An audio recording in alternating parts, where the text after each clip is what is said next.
দাদা, আমার মেয়ে মাধ্যমিক পরীক্ষা দেবে, অন্ধকে কিছু সাহায্য করুন। বাবা টাকা দাও না।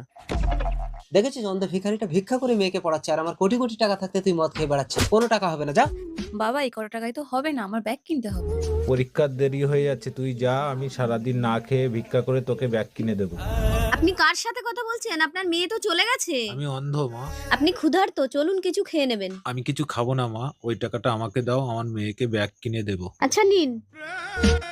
আমার বাবা ভিক্ষে করে আমাকে পড়ার জন্য টাকা দেয়। আমি 4 বছর ধরে মাধ্যমিক না দিয়ে তোমাকে মদ খাওয়ার জন্য টাকা দিচ্ছি, আর তুমি এখন বলছো আমাকে বিয়ে করবে না। তুমি ভাবলে কি করে একটা ভিখারির মেয়ে হয়ে এই কোটিপতির ছেলেকে বিয়ে করবে? এই দীপা চলো।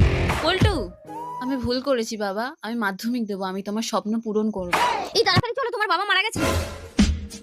এই সরো সরো সরো। বাবা, তোমার বাবা না খেয়ে খিদেতে মারা গেছে। মরার সময় এই ব্যাগটা আমার হাতে দিয়ে বলেছে তোমাকে মাধ্যমিক পাস করতে হবে।